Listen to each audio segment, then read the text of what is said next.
Okay. With that, let's kick off the session. We have a lot of stuff to cover, and I bet you're all excited about Cenit Finance.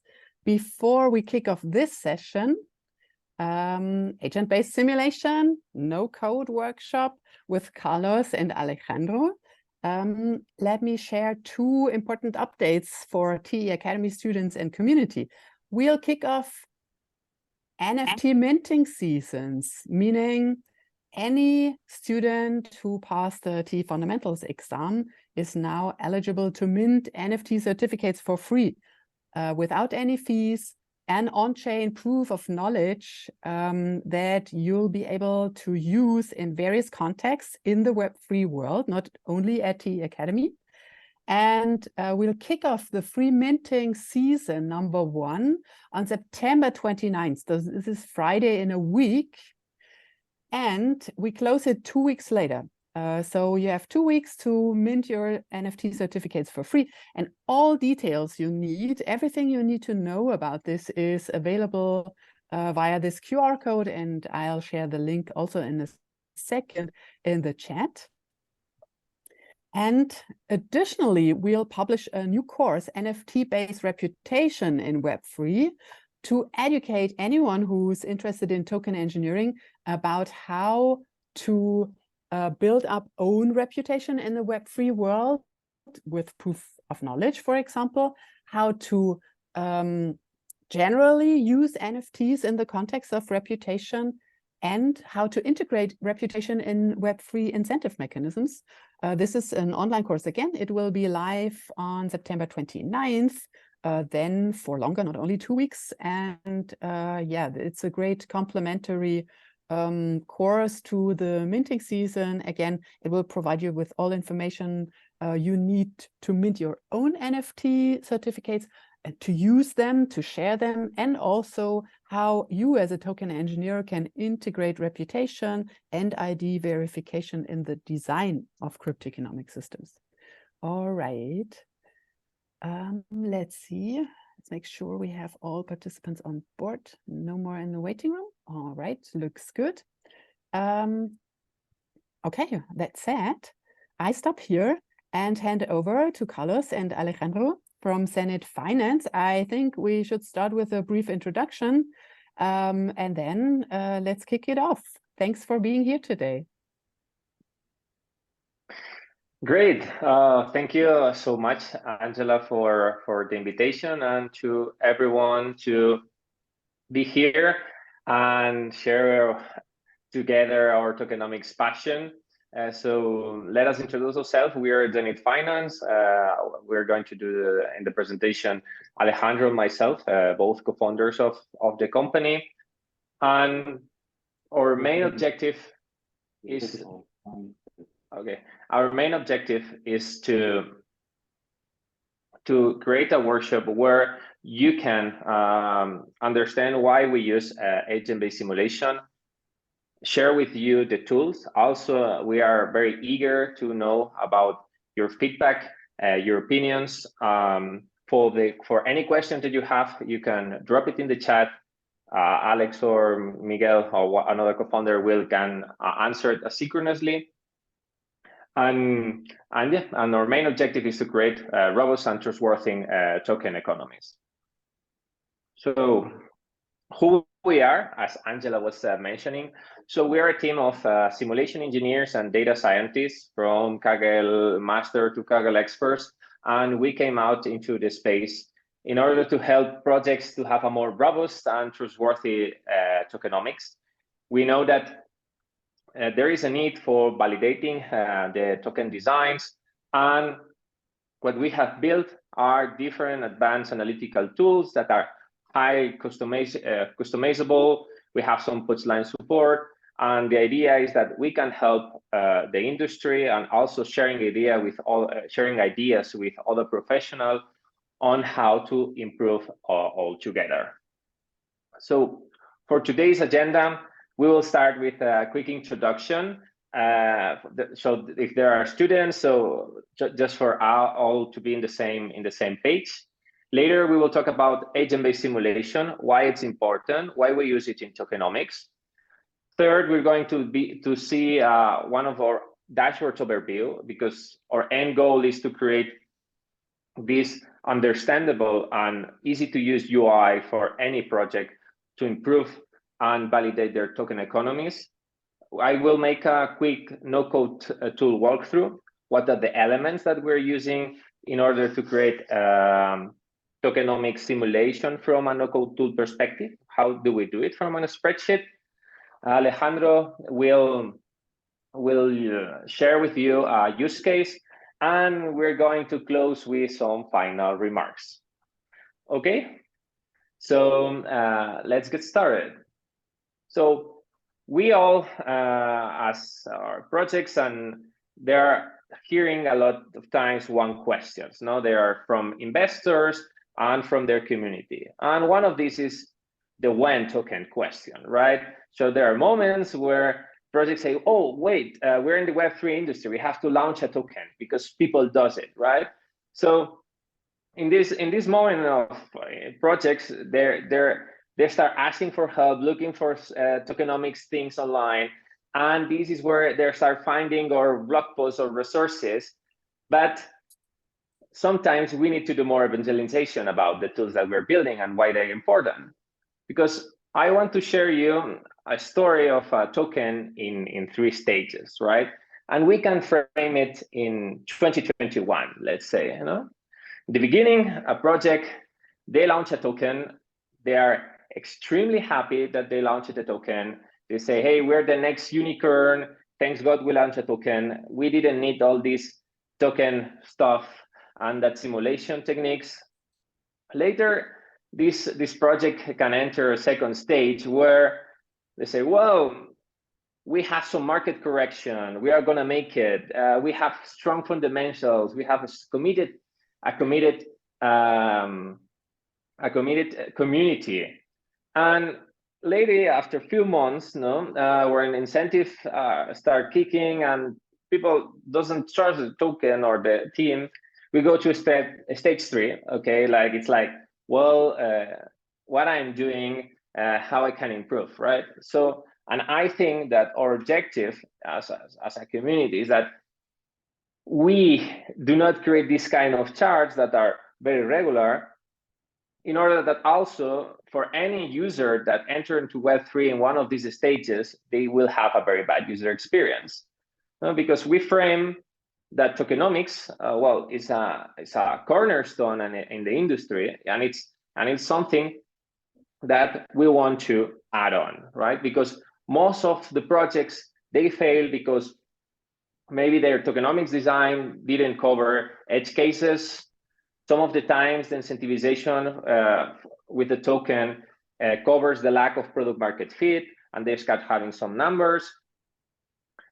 There are no frameworks to make adjustments. Well, Angela today launched the weekly newsletter in order to see which are the tools that are available, and we are building tools, everyone. So it's good to share it and see what is out there. There are some problems regarding how I can check if new implementation will help or not will help our token. And that's why we are here, and that's why we are building what we're building as Cenit Finance. Because we know that without the right tokenomics, even great projects, great protocols, great companies can fail. So there are a lot of pains when you're designing tokenomics. Most of them we can feel it in first person, or we have seen in other projects that we can work on. So questions like, which are the right tokenomics? No, how the different utilities that I have will affect the token price, or how much demand I should create so my token doesn't dump, or is my vesting schedule solid? There are any failure scenarios, and so on. No? And what we want is to, above some current state of the tokenomics, we're seeing white papers that when the section of tokenomics is this pie chart and circulating supply area chart, we want to evolve them into a tool that it helps to understand the dynamics that are behind their token economy. No? So projects, token engineers can help in order to help them in order to translate all the power and innovative things that they have their token economy and transition from, let's say, this kind of pie chart into a dynamic dashboard. And this dynamic dashboard is the one that we're going to see in this workshop, and it's the one that we will be sharing with you. So remember that if you have any questions, feel free to write it on the chat. So talking about agent-based simulation, no?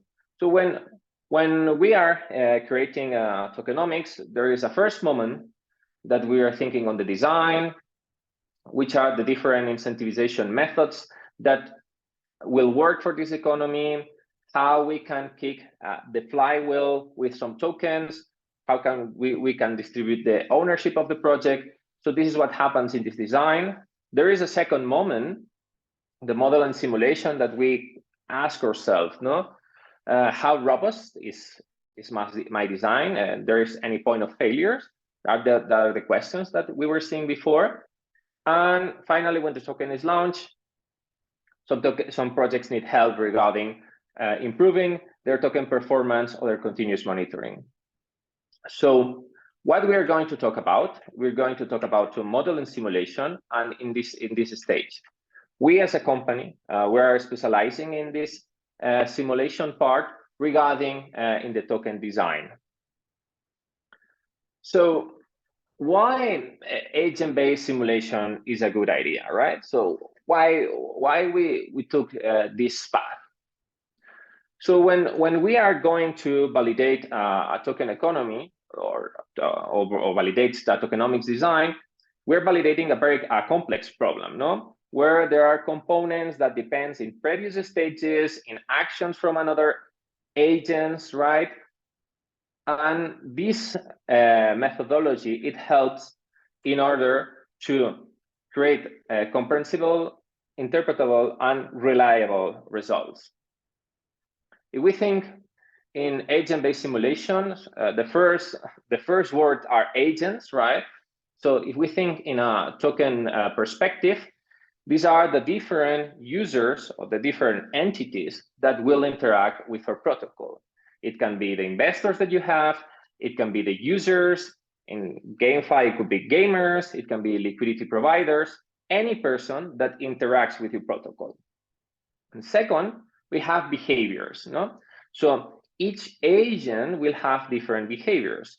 For instance, an investors, we can have some hypotheses that they are going to use our token, well, that they are going to hold or sell our token, and we can have some hypotheses of growth in our users, and we can have gaming hypotheses or hypotheses for stakers, right? So when we have different agents that they have different options and different characteristics in order to behave, we think about the environment, no? The environment is where all these agents take actions. That in this case, it enters into the protocol design, no? So our agents can take actions in a given protocol, no? They can maybe stake their tokens, they can use some part of the tokens to have some utility in reward, or in case that you have a more complex protocol, so you can have some minting of NFTs and other stuff. So the environment is where all takes action, no? Time dependency is where these simulations, it depends from the previous stage. It's very flexible. You can select a time step of where the simulation start running, and also you can have the initial part where the simulation starts. This is the TGE event, the token generation event. So we're preparing projects as a community in order to have a successful TGE event, but further that they have a very successful life. And as I was mentioning a lot of agents, the environment, and you can have incentivization on top, you have a lot of scenarios, right? So this tool, it has a lot of options but you can craft and share with your community different concrete scenarios or different growth with different incentivization. And it's very clear, and this brings me to the last point, it has a high explicability, because you can monitor very important metrics of your protocol during the whole time of the simulation. Just to give you some idea on numbers, when we're doing simulation for projects, we are doing simulation from 2 to 5 years range. We have different agents from investors, the ones that I was mentioning. It can be from 5 to 7 agents. Each one, it can have different behaviors. And we have a very multidimensional problem. So it's great for us, for token engineers, because it helps to validate our designs much better than before. And also for protocol, it helps to understand any possible blind spot. And what we call it helps in the what if questions, no? And for us, this is really important because this what if questions, it's what is the difference when something wrong starts happening. It's the quick way in order to react into that, no? So if you have we have detailed on that what if questions can go for behavior analysis, supply and demand of your protocol, incentivization, vulnerability, and it's what we want and what we help protocols to think about, no?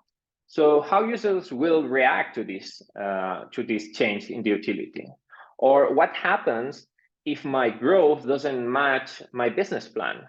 What will happen, no? Because everybody does business plans that every token will be a unicorn, but what if not? And others is, what if I'm issuing new tokens time over time? For instance, now we have seen that Polygon token, they have an issuance of 1% for stakers and 1% for the treasury each year, no? So how this will affect the market, this issuance policy? This is something that we will talk about, and so on, no? So if there is any possible vectors attack, or what if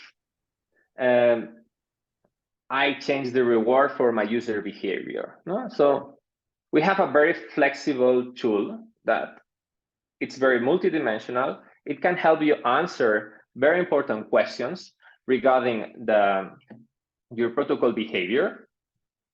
And I want to, for you, when I'm talking about parameters and hypotheses, my high-level overview is that there are like two kinds of parameters in the simulation. The first one are the design parameters, things that I can decide when I'm designing a protocol, right? I can decide the percentage of fees that I will be having. I can decide the incentives mechanisms that I'm going to take in place. I can decide the besting hypothesis. But there is another thing that you cannot decide, that these are hypotheses, no? These are things that are exogenous to your project, like how much user you will be growing month over month, how these users will be behaving in your protocol, how your investors will be behaving when they are vesting their tokens.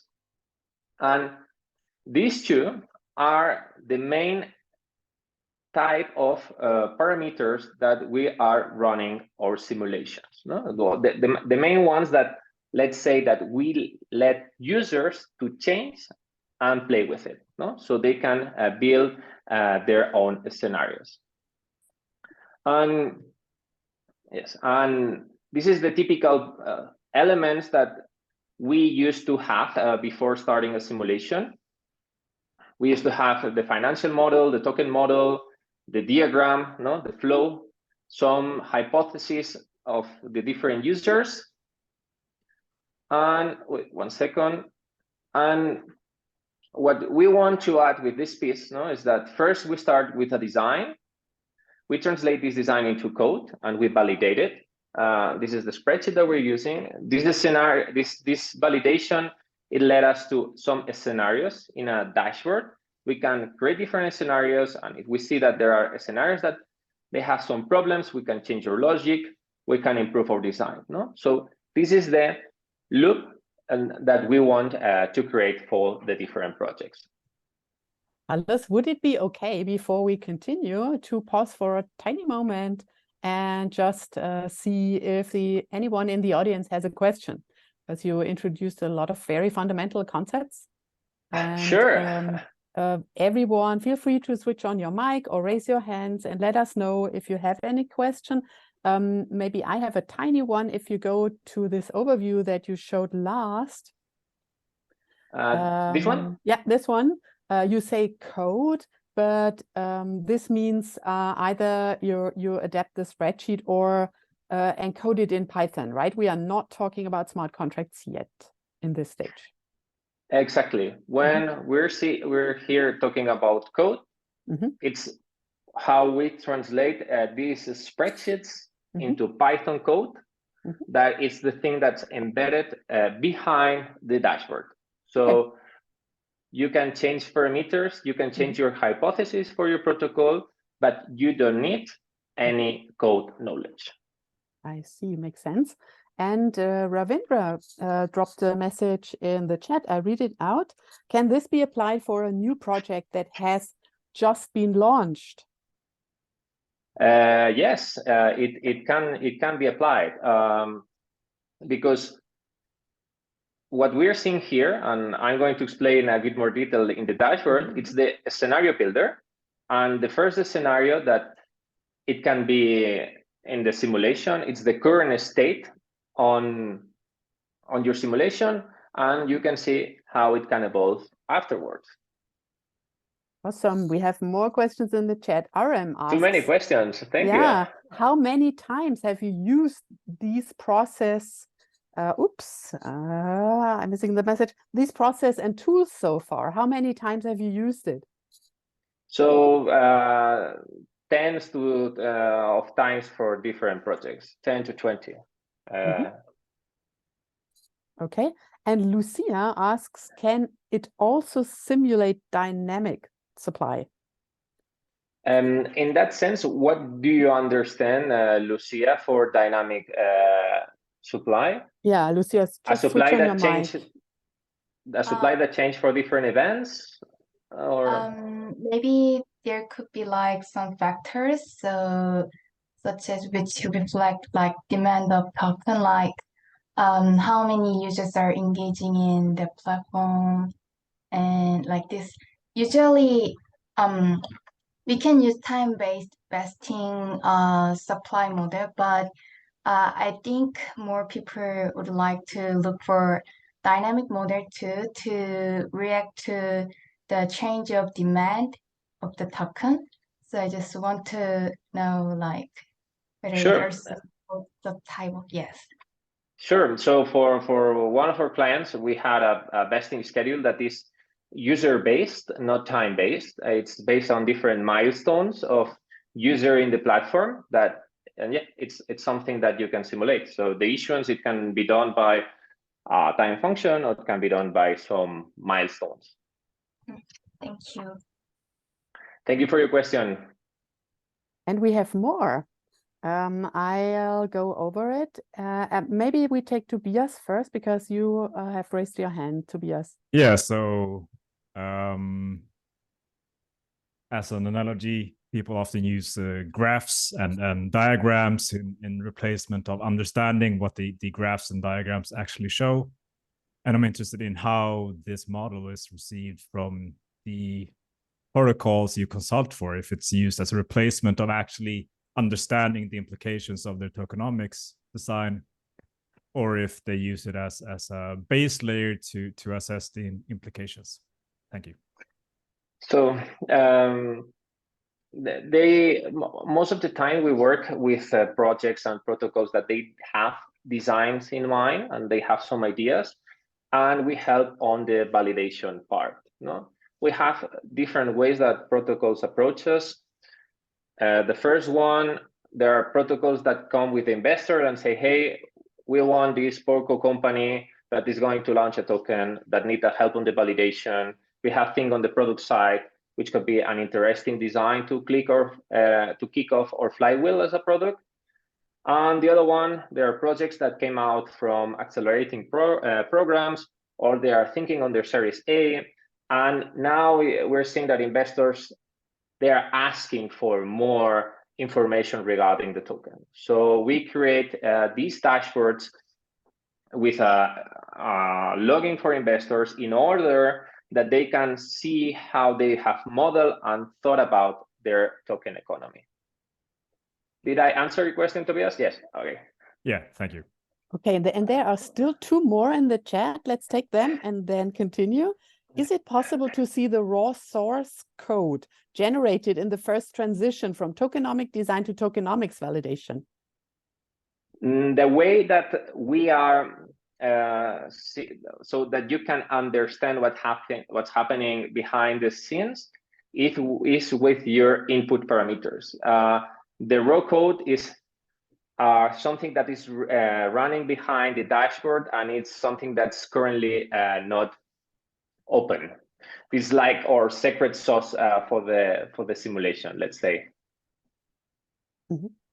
That said, I'd like to clarify. Sorry, hello, I'm Mike, also from Cenit.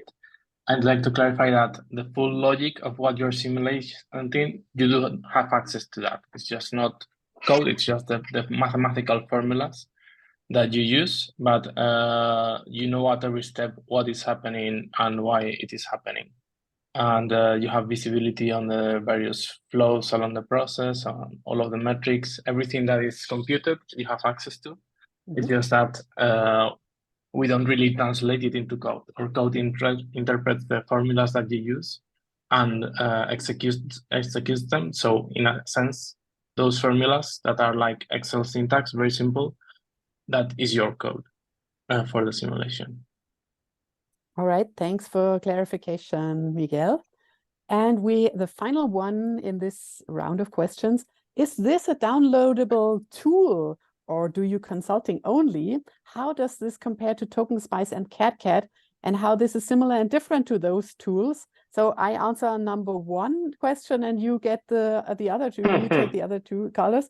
So this, we'll share a 4 weeks free trial code at the end of the session. And you'll have access to the tool to try it out for yourself, for your own token design, and then can directly see how it will help you in the process. And how does this compare to TokenSpice and CatCat, Carlos? Good question, and Mike, you can complement my answer if you want. So the idea of comparing with TokenSpice and CatCat is that you can create it from an Excel spreadsheet without any code experience, and we have built a very open framework. So we have developed our own simulation framework in order to be more flexible on the designs that you can create into our platform. Also to complement, this has been from our own experience doing these sorts of projects and wanting to enable more people to do the same. So we learned a lot along the way and build this tool to be exactly effective at what you need to model and simulate effectively for a token economy. So CatCat, you can go into a lot of depth, but sometimes it's hard to translate that into an effective analysis, especially depending on what you're studying. We built a tool around a more practical approach, in my opinion. But the essentials are the same. It's an agent-based simulation, and you program the token dynamics. We simply chose to use a different solution for our internal code. Right. I would add CatCat is an open source tool. There's a community behind it. It's a super powerful, super flexible tool developed from systems engineers to make it maximum flexible for any kind of token system simulation that requires a certain code structure. And this is something you have to learn and understand well. It's flexible to apply data science methods and other typical methods and also libraries in the data science space and use them in the token engineering process. This is CAD, and also you can go the agent-based route, or you can run system dynamics. So both is possible. And TokenSpice, some final words.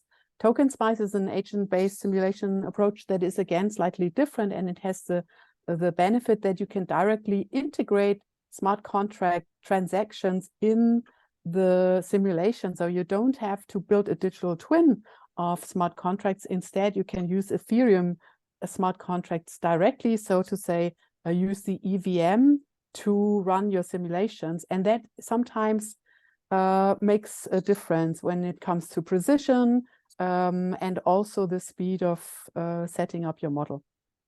Okay. I hope this was helpful. Let's continue. I hand over to you, Carlos, again. Sure. Thank you also, Angela, to specify more on the TokenSpice and the CAD.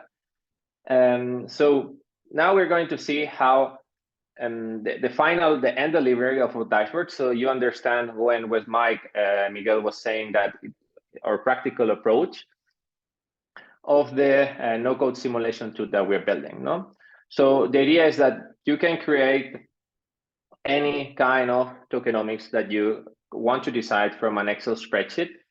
You can test if it's a robust token economy, how the different token price evolves into different scenarios on hypotheses.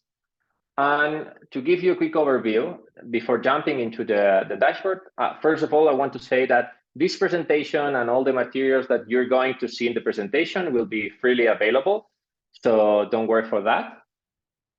So we have in the left the scenario builder, where you set up your design parameters, your hypotheses, the vesting schedule for your protocol. And in the right side, you have the key metrics that you want to track during your simulation, from token price, so from buying pressure, token supply, how the token supply is evolving over time. So let me go to one of our dashboards. So you can have this link is publicly available. It's the GameFi demo.cenit.finance. And we have this as a public demo because we think that GameFi is one of the most difficult things to simulate. You have different users.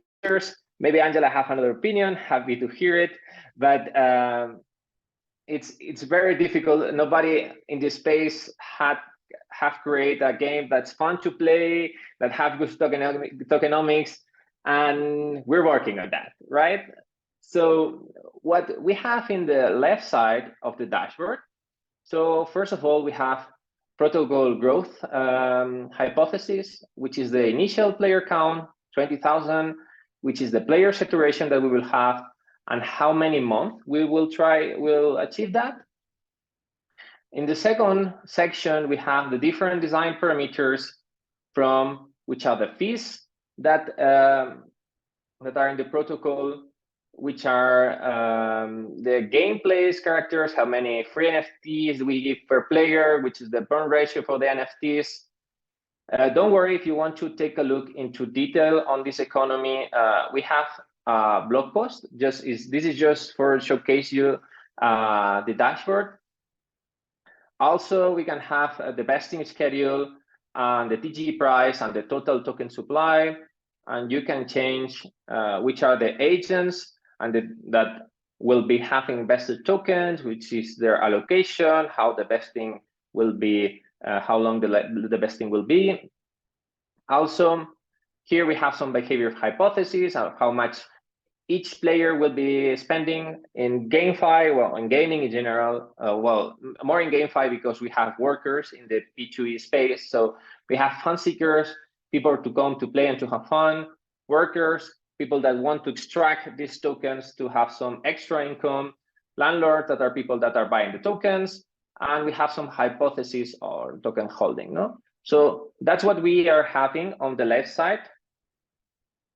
Thank you, Tobias. So we have some hypotheses on the left side, and on the right side, we have different important metrics.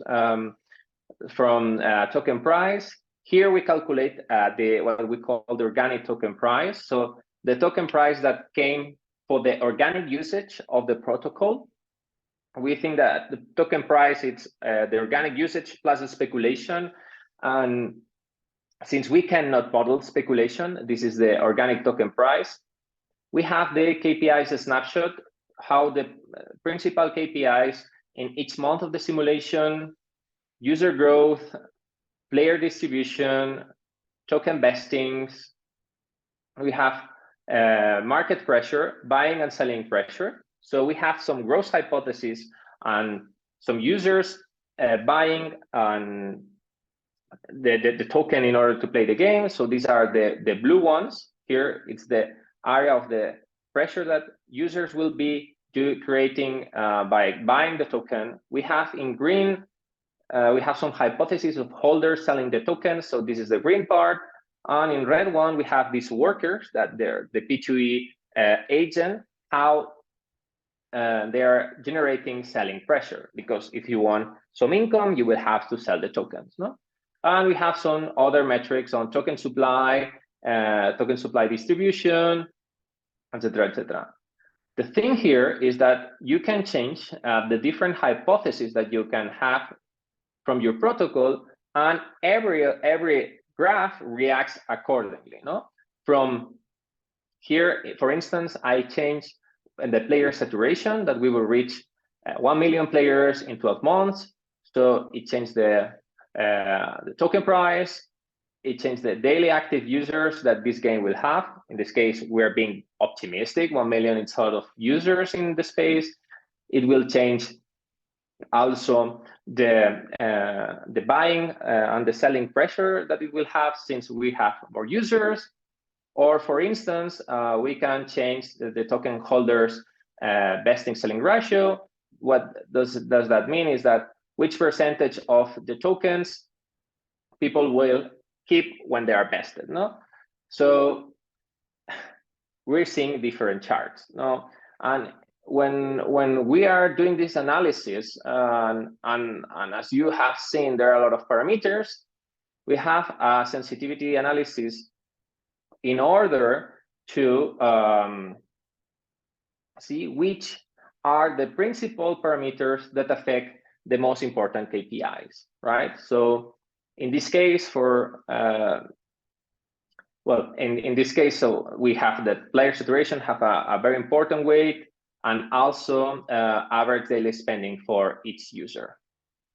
So we can add some different scenarios, and this is the end result. No, this is what our no-code tool aims to be created and to be used. And now we're going to see which are the elements, and we're going to see a use case with Alex. I don't know, Tobias, if you wanted to jump into a question. Yeah, it's out of curiosity, like how would you model how would you represent a creator economy where the creators, like imagine a Roblox-like model where creators own land and there's kind of a mixture between workers and landlords in that case, and they just. So actually, it is something that is happening in this economy, and we have the landlords here, right? So what we are modeling, for example, it is based on the fees that the landlords are generating from within the game. There are going to be more or less demand of these lands, right? They have a certain price, then they will also have their own AMM. And therefore, the price of the lands will be evolving, such as so that the landlords are continuously buying it and getting some fees. With regard to the main token, what we are modeling, for example, here, it is an approach where the landlords have zero exposure to the token, and as a result, as soon as they get some fees from the system, they sell the token, they dump it, and they generate some selling pressure. Cool. Hey, It's a super it's a good example of why GameFi is so hard to model and assess. Yeah. I would love to talk more if after this sometime. Sure. We're really happy to exchange these thoughts with the community, Cool. Tobias. Please let's connect after this Great. this Thank call. And a good question from Adam. Have you used it for forecast purposes? We didn't. The idea is that the token price, there is always one speculative part. The token that we are assessing and help, we are seeing what could be the organic token price. It's close to their current market price. What we are seeing that in some sense we're getting close because there is not a lot of speculation for a new game launching, and a lot of people buying the token regardless the price. So we are not using for forecast purpose, but we have seen that it's close to in some of the projects that it doesn't have a lot of speculation. So yeah, that was like some aha moment that we have. So let me go a bit briefly. So we have to close at. Please drop all the questions that you want in the chat. This is well explained in this Medium post. All the questions that you have, happy to answer. We have so how we can create this dashboard from no-code tool. Let me go to a slideshow. So the idea is that we grab our thoughts and say, hey, can we create a spreadsheet that it have the simulation flows, you can have the token mechanics, it can have the reports and the metrics that you want to track, it can have dashboard layout sheets, and we build it. And how it works, the no-code tokenomics simulation is in 3 parts. First, we have an Excel spreadsheet that it have all the parameters and all the different flows. It's where you as a token engineer, you can define the token economy that you envision. And we have some GameFi templates, Tobias. So we can start on that. Also, we have some Copilot configuration where you upload this Excel spreadsheet, and we have some QA and some validations, and you can see your token flow and the relation between the different agents and metrics. And finally, you can upload your dashboard. I will cover in detail, and also we have some docs public, so if you want to take a deep look. But the idea is that we have a different set of yellow spreadsheets that are the ones that covers the design parameters, the assumptions, the vesting schedules. Later, you have the token mechanics that covers the flows between token mechanics. We have some reporting sheets and some dashboard sheets in order to how you want to configure your dashboard. So there are 2 elements that they are important. The first one is the one that you will have access for these 4 weeks, that it's our simulation or simulator. It's the core place where you upload the Excel spreadsheet. This is something that it's not open for the public. We only have open for the public different templates and a more light version of some simulation for tokenomics. And you can have different Excel templates. We're creating day by day new ones. And you can start with one of our templates in order to tweak your economy. So since we are going to do some use case, Alex, I will go very quickly on the simulation and the simulator, and I will pass it to you if you think it's okay. Sure. So when you enter our simulator, sorry, you will see the dashboard that will be empty. No, there is no simulation set up in the dashboard. and you will see the setup. No, this is where you upload your Excel spreadsheet. So we have defined here an Excel spreadsheet for the new pole economy, the token form polygon. We have, as I mentioned, we have the yellow sheets with the user inputs. We have the bestings, parameters that are time dependent, how it will grow over time, selector parameters to have different scenarios, static parameters from which will be the fees that we'll be charging, default value and minimum value. So we can have the sliders. We will have defined the agents and how these agents interact with each other. So here we have some mint agent that will give money to stakers, and the stakers can go to the market for selling. Also, we have some mint agent that will create money for treasury, and treasury will be selling. So this is where you define the agent, the flow, and the different variables. This is maybe the sheet that it's more dense in the whole spreadsheet, where you define all the variables from which are the fees, which are the costs, which are the validators, which is the average token price, which are the new emissions. So as you see, it has some complexity, but we're trying to abstract, and you can use Excel functions. You will have, you can create your own metrics in order to track during the whole simulation, different graph, and finally, how you want this to be shown in the dashboard. So since this is in the docs, you can ask us or look our documentation. We prefer to have one-on-ones with you if you need it.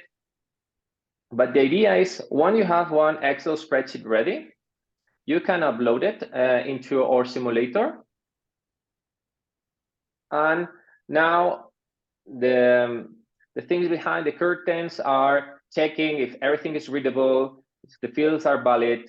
It checks that all the formulas are well defined.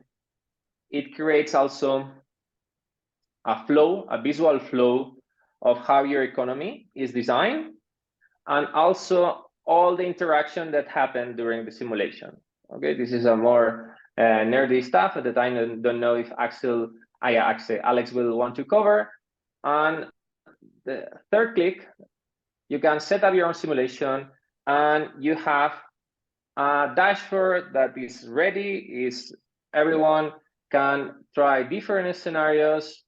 It can change the fees, the different design parameters. It can change the vesting schedule, and it can change the user hypothesis. No, so that's what we built. Now, Aram, I don't know if you have a question. You have your hand raised, but the idea is that you can, when the spreadsheet is already done. Yes, we have full of a spreadsheet in our website. We will share some resources we have from GameFi to staking economies to Polygon economies. So we have good resources that you can use for yourself. And also we have docs in our website in order. Okay, so maybe I answer it or it was a misclick. So you have the docs available, and if in case that you need a new template for an economy that you're thinking about it, just ping us and we will try to help you and to create a template for it, Cristina. And Alex, I don't know if you have any more questions. We have 10 minutes left. We can go for the use case. We can do some Q&A just to close it in time. I don't know, Angela, what's best? Well, I would encourage everyone to drop your questions in the chat. I think it's really good to go over these questions, but since we don't have any at this point, let's continue with the use case. Sure. Okay. So I'll be sharing now.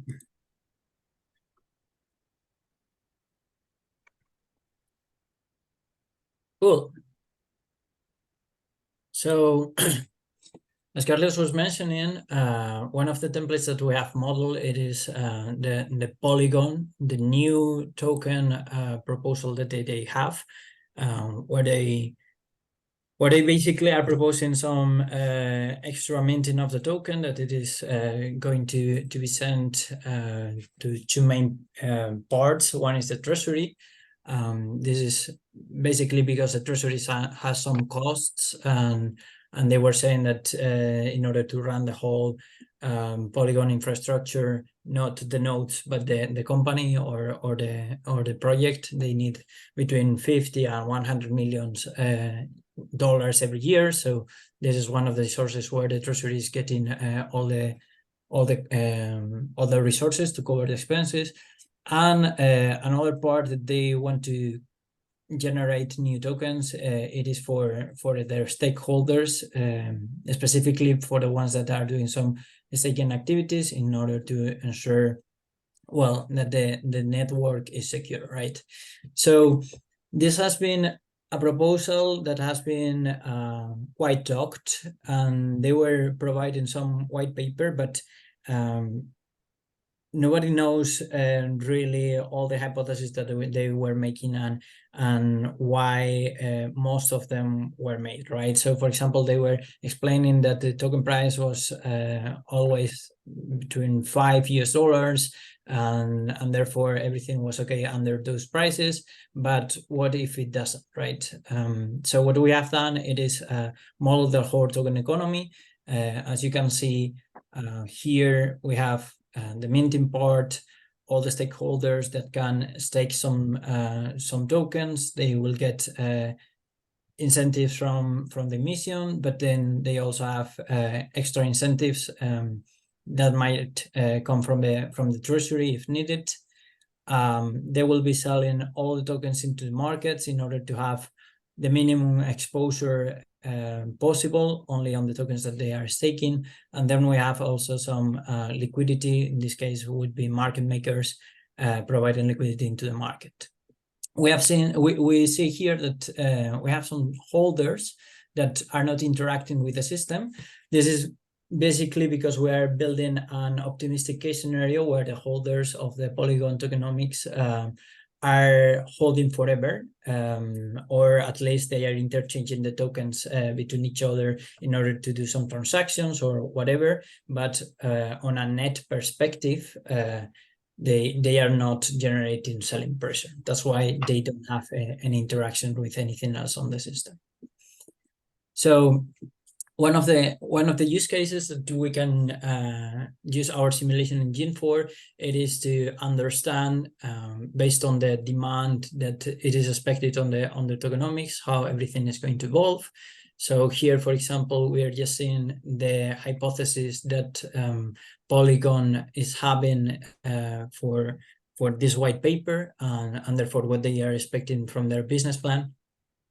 And we have some alerts here in the token economy that give us some insights if, for example, the treasury runs out of tokens, and that this is a scenario that happens when the adoption it is at the lowest point of all the hypotheses that they were giving us, or if they want to generate a policy to incentivize a lot the stakers and therefore the demand of tokens.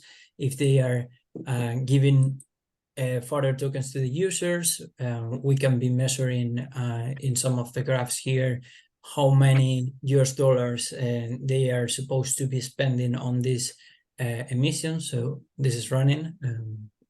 It takes a little bit sometimes, but probably it's because we're doing some changes now in the platform.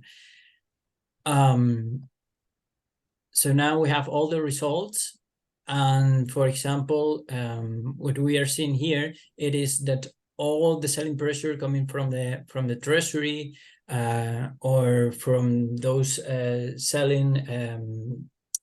From those incentives that the stakers have and are selling into markets are compensated by new stakers coming in. This is only the result of increasing the APY of the new stakers, and this is only made or achieved by two methods: people using the networks or giving new incentives into the platform, right? So what we are seeing here, it is how many US dollars it is needed in order to generate all this demand for staking, because the APY, it is good enough. There's a point where there are no more extra incentives needed. This is because in this point we have enough protocol fees that generate organically all this demand, right?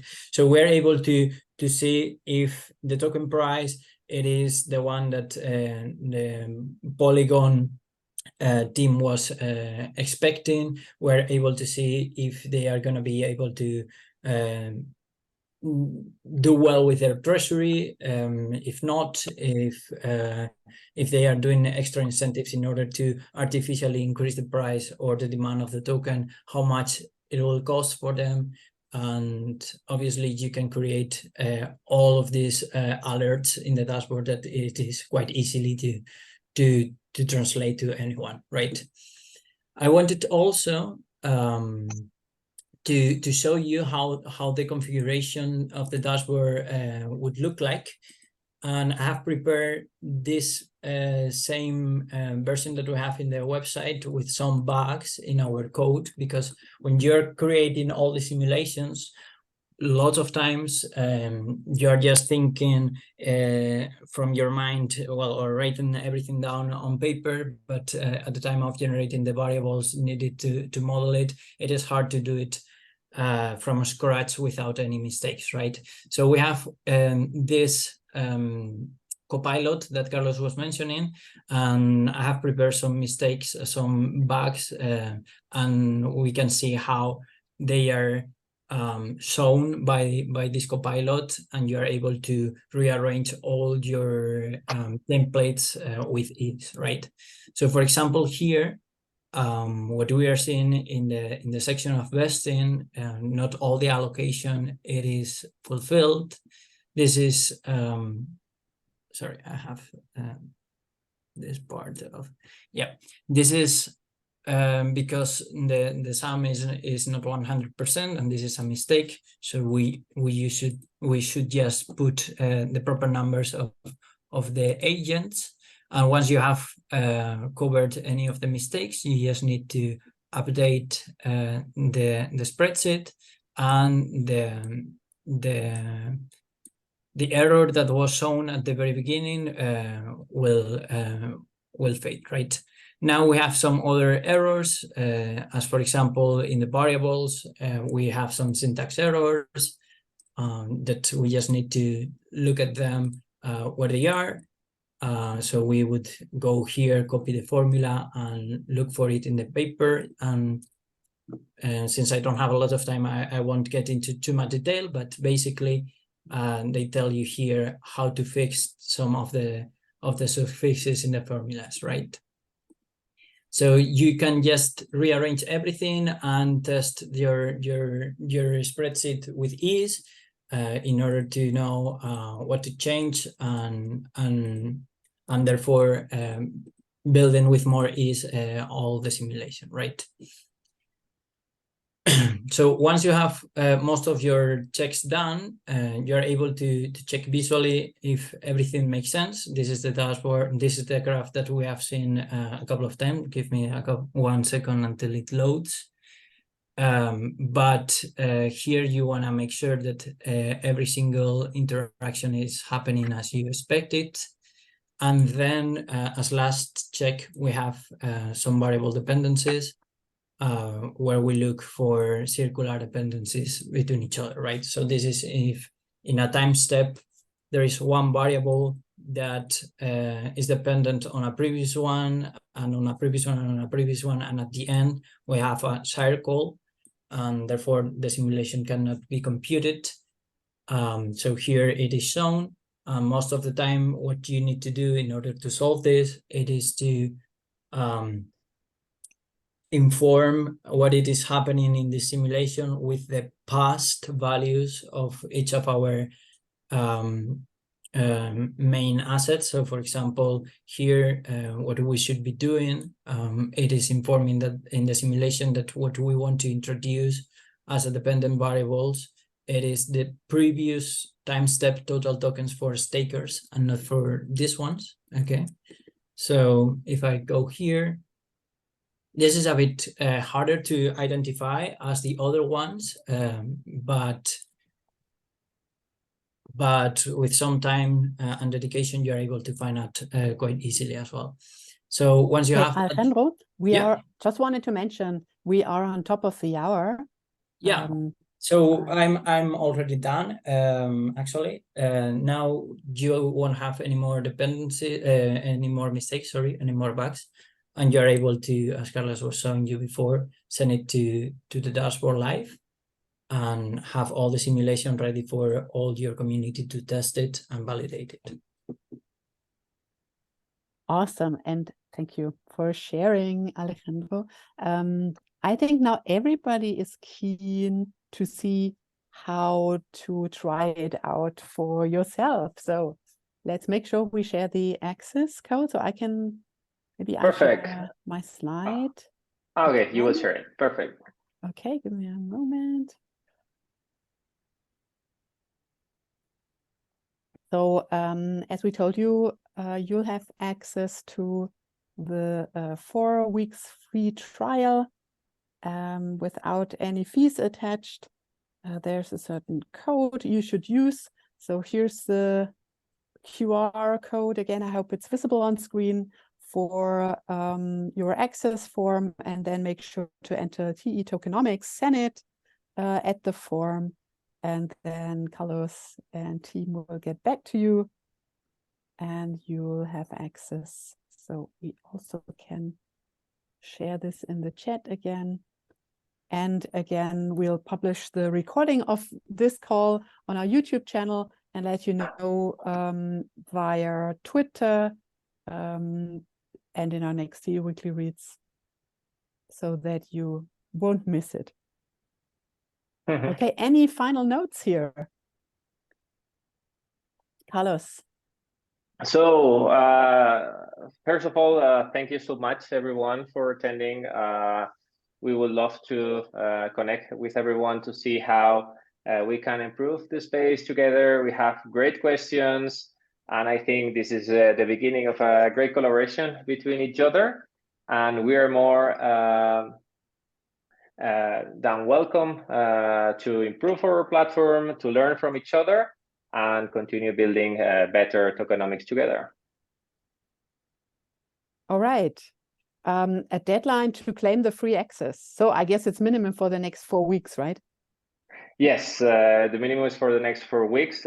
We can be a bit flexible, but don't wait until the week 4th at 23:59 and say, hey, I want my free trial. But yeah. Okay, cool. Thank you so much, Carlos. Thank you so much, Alex. And thanks everyone for taking part in this session. I'm keen to hear what you guys think about Cenit Finance. Yeah, check on the tokenengineering.net page, our events calendar, where you find more of such events and demos. And yeah, study TE fundamentals, don't forget. Good, thanks everyone. See you soon at TE Academy. Perfect. Bye. Thank you very much. Bye. Bye.